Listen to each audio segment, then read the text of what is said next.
Hello everyone, welcome to a new tutorial video. তো আজকে আমি আঁকছি ল্যাভেন্ডার ফুল।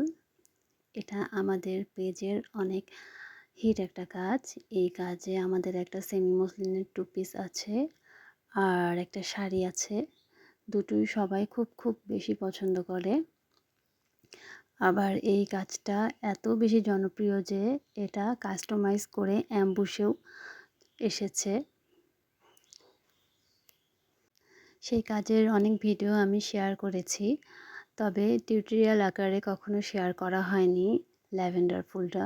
তো আজকে ল্যাভেন্ডার ফুলটা আমি ডিটেইলে দেখিয়েছি। এই ফুলটা আমি কিভাবে আঁকি আর রং নিয়ে সব কিছু এই টিউটোরিয়ালে আপনারা পেয়ে যাবেন। তো প্রথমে ডালগুলো এঁকে নিয়ে আমি ফুল আঁকছি। এই ফুলটা আমি দুইভাবে আঁকি। এখন একভাবে এঁকে নিলাম, ফুলগুলোর শেপ দিয়ে তারপর মাঝখানে রং করে দিয়েছি।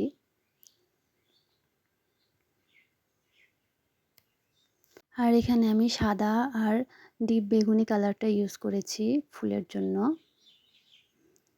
আর প্রতিটা ফুল আমি একটা পয়েন্টেড ব্রাশ দিয়ে এঁকেছি।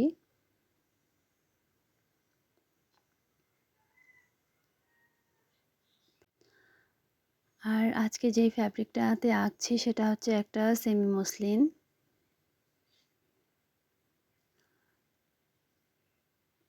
আর দ্বিতীয় যেভাবে আমি ফুলটা আঁকি সেটা আমি এখন আঁকছি। আপনারা তুলির দিকে লক্ষ্য করলে বুঝতে পারবেন।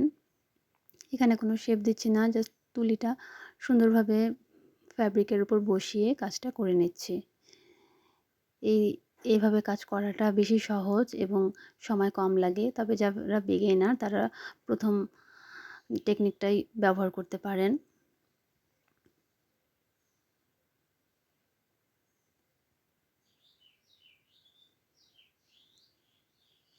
সাদা আর ডিপ বেগুনি দিয়ে যখন কাজটা করবেন তার মাঝামাঝি একটা কালার চলে আসবে একই তুলি দিয়ে যদি কাজ করেন। যা হচ্ছে হালকা বেগুনি যে কালারটা, সেই কালারটা চলে আসবে। তো তখন আর দুটো কালার থাকে না, তখন তিনটা কালারের হয়ে যায়। শাড়িতে আর ড্রেসে আমি যেভাবে যে ডিজাইনটা করেছিলাম এই ডিজাইনটা তার থেকে একটু ভিন্ন।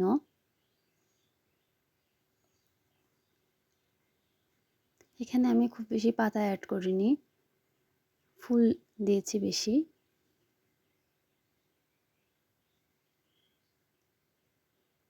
আর এগুলো হচ্ছে অ্যাক্রিলিক কালার, এনকে বাইন্ডার দিয়ে আমি এই কালারগুলো বানিয়ে নিয়েছি।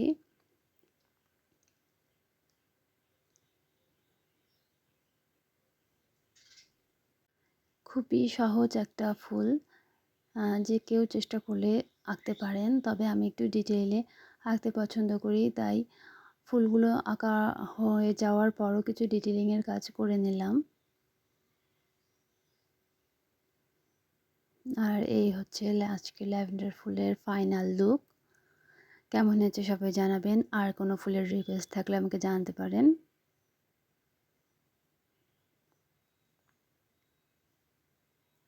আর ল্যাভেন্ডার শাড়ি আর ল্যাভেন্ডার টু পিসের ছবি আমাদের পেজে পেয়ে যাবেন। আজ এ পর্যন্তই, টাটা।